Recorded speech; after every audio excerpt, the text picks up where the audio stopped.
Assalamualaikum warahmatullahi wabarakatuh. Selamat pagi dan salam sejahtera bagi kita semua. Selamat datang di podcast Metodologi Penelitian Prodi Pendidikan Bahasa Prancis UNJ. Bersama saya Salman Al-Farisi selaku pemandu acara pada podcast hari ini. Pada hari ini kita akan berdiskusi tentang sebuah topik penelitian terkhusus analisis isi, tentunya bersama dengan narasumber kita yang pakar di bidangnya, yaitu Ibu Profesor Dr. Ninu Lustianti, MPD. Sebelumnya saya akan perkenalkan terlebih dahulu beliau. Beliau adalah dosen dari Program Studi Pendidikan Bahasa Prancis, Fakultas Bahasa dan Seni, sekaligus dosen dari Program Studi Magister dan Doktor pada Program Studi Linguistik Terapan Pascasarjana UNJ. Bonjour madame. Bonjour Monsieur Salman. Comment allez-vous? Très bien. Et vous? Moi aussi, merci beaucoup. Alors, kita akan coba langsung masuk ke inti pembahasan kita pada hari ini, yaitu tentang analisis isi. Oke, pertanyaan pertama, Madam, apa yang dimaksud dengan analisis isi? Baiklah, kita akan berbincang-bincang sekilas dan tentunya ini untuk mata kuliah metodologi penelitian pada level sarjana. Analisis isi yang akan kita diskusikan adalah analisis isi melalui pendekatan kualitatif. Apa sebenarnya analisis isi pendekatan kualitatif? Yang tujuannya untuk menyampaikan, mengetahui makna komunikasi, simbol-simbol yang terdapat pada teks verbal dan teks non-verbal. Itu yang akan kita diskusikan khusus untuk pendekatan kualitatif. Baik, berarti dalam segi pendekatan kualitatif, analisis isi ini apa sih yang hal apa sih yang akan ditekankan gitu? Ketika kita berbicara analisis isi pendekatan kualitatif, tentunya kita ingin mengetahui secara mendalam isi. Isinya berupa apa? Berupa data. Nah, data itu terdapat di mana? Data-data tersebut berada di dalam sumber data. Berbicara tentang data dalam analisis isi, data ini berupa kata. Kita mulai kalau berbicara tentang bahasa, kita mulai dari kata. Langkah selanjutnya adalah data itu juga terdapat pada frasa dan tentunya pada kalimat-kalimat yang lengkap. Itu yang akan kita bicarakan, data itu dicari di mana. Nah, beberapa penelitian dengan metode analisis isi ini memang sangat menarik. Tetapi yang penting adalah sumber datanya.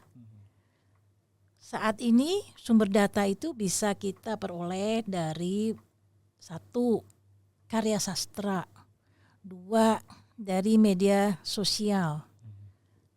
Karena memang saat era digital semua pesan-pesan, simbol-simbol yang terdapat dalam sastra tersebut ataupun iklan itu semuanya bisa dimasukkan, diinput dalam era digital dalam bentuk podcast seperti saat ini, dalam bentuk Instagram, kemudian dalam bentuk Twitter ataupun media-media sosial yang lain. Tidak hanya media sosial tapi iklan, bahkan surat kabar digital. Berarti dari sumber datanya sendiri itu tidak hanya terbatas dengan karya sastra ya Madam ya. Jadi kita juga bisa mengambil data dari iklan, media sosial dan sebagainya seperti itu ya Madam ya. Baik, tujuan analisis itu sendiri itu apa sih Madam? Nah, di dalam penelitian kualitatif khususnya metode analisis isi, ini kita memiliki payung-payung penelitian.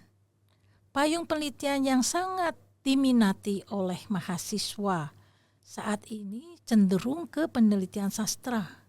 Padahal payung penelitian ini tidak hanya payung penelitian sastra, ada payung penelitian linguistik, payung penelitian kebudayaan, payung penelitian terjemahan, kemudian payung penelitian FOS. FOS singkatan apa ya Mas Salman? Le français sur l'objectif spécifique. Nah, itu bisa juga dijadikan fokus penelitian, data dan sumber datanya tidak hanya dari karya sastra. Nah, yang perlu dijadikan tantangan bagi kita semua saat ini, mahasiswa cenderung banyak ke penelitian sastra. Padahal fokus penelitian bisa misalnya unsur-unsur budaya dalam materi ajar. Materi ajar itu bisa alter ego, bisa taksi. Nah, itu pada materi ajar unsur-unsur budaya itu sangat syarat dan bisa ditemui bermacam-macam unsur budaya, khususnya budaya-budaya Prancis. Sumber datanya dari mana? Dari materi ajar. Selain itu juga dari iklan. Iklan itu apa yang bisa kita cari?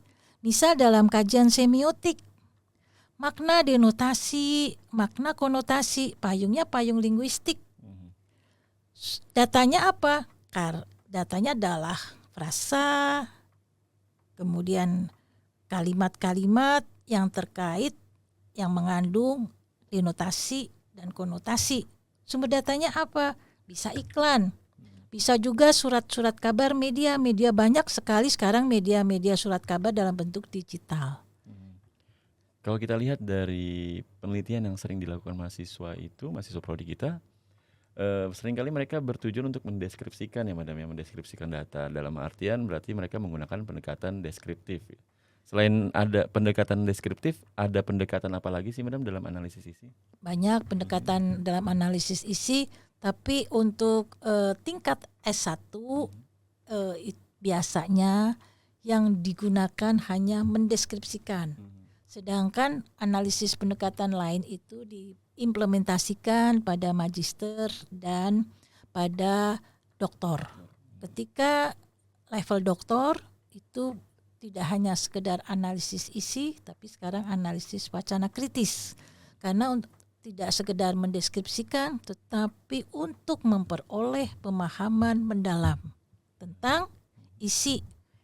Dan kalau kita mahasiswa level sarjana memilih analisis isi, bagaimana caranya kita menentukan tabel analisis kerja?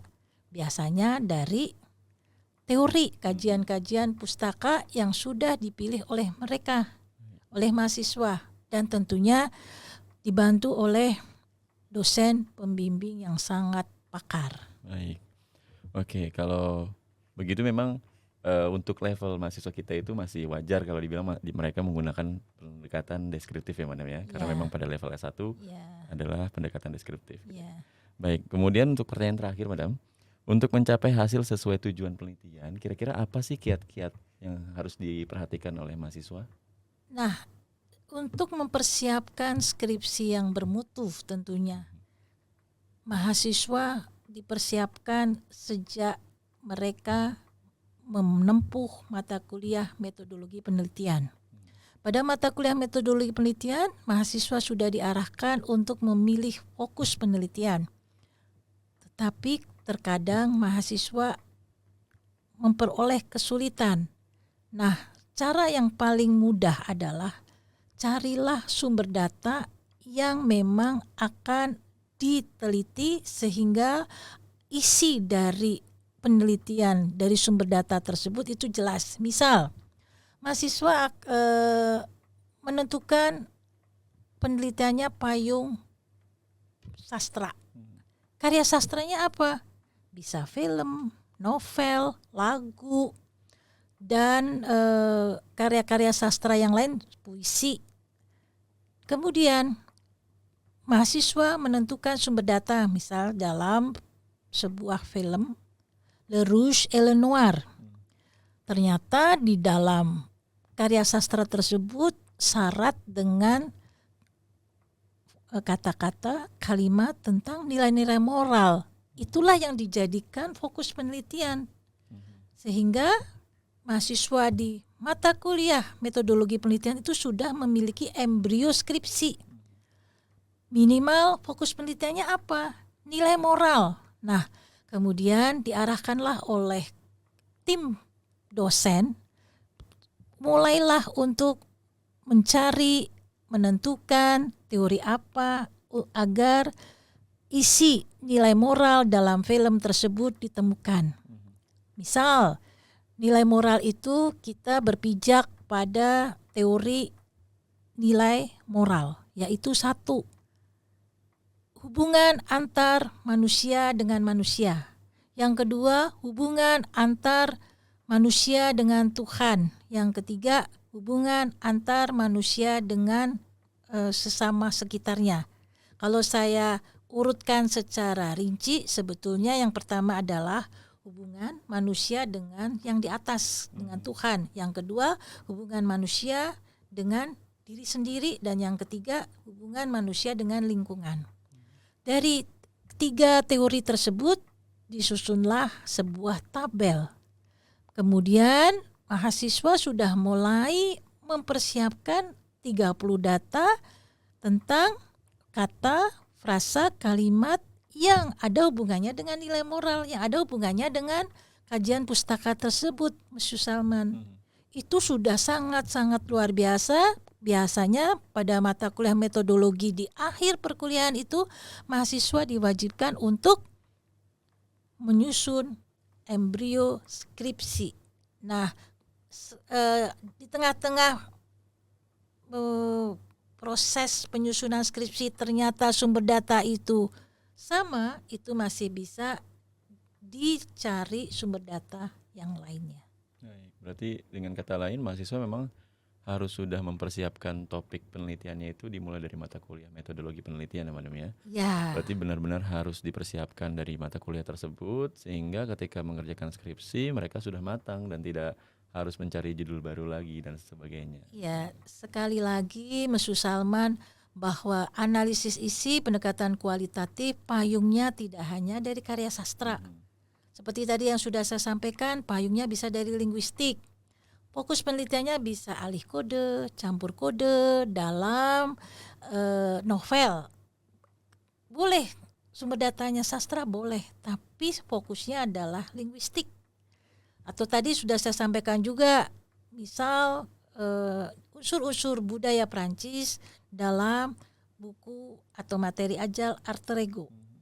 Nah, itu yang menjadi tantangan kita semua, bagaimana kita bisa memberikan motivasi, minat bahwa penelitian dengan metode analisis isi terutama kualitatif ini tidak hanya berpijak pada payung penelitian sastra. Baik, terima kasih banyak sebelumnya Ibu Profesor Dr. Nurul Lustianti MPD. Jadi kita sekarang sudah mulai tahu ya bahwa memang payung penelitian dalam analisis itu tidak hanya di dalam karya sastra ya Madam, ternyata bisa juga di bidang lain ya seperti budaya, linguistik dan lain-lain. Oke, ini merupakan penutup dari diskusi kita Madam ya. Terima kasih banyak atas semua ilmu yang sudah diberikan dan semoga ya harapannya kita sebagai mahasiswa bisa terbuka wawasannya bahwa sekali lagi tidak hanya dalam karya sastra tapi kita bisa menggunakan analisis isi dalam bidang ilmu lainnya. Baik, terima kasih atas semua yang telah disampaikan Madam. Semoga harapannya ini bisa menjadi inspirasi bagi mahasiswa kita, terutama di program studi pendidikan bahasa Prancis UNJ. Terima kasih sekali lagi. Assalamualaikum warahmatullahi wabarakatuh. Selamat meneliti. Bon courage.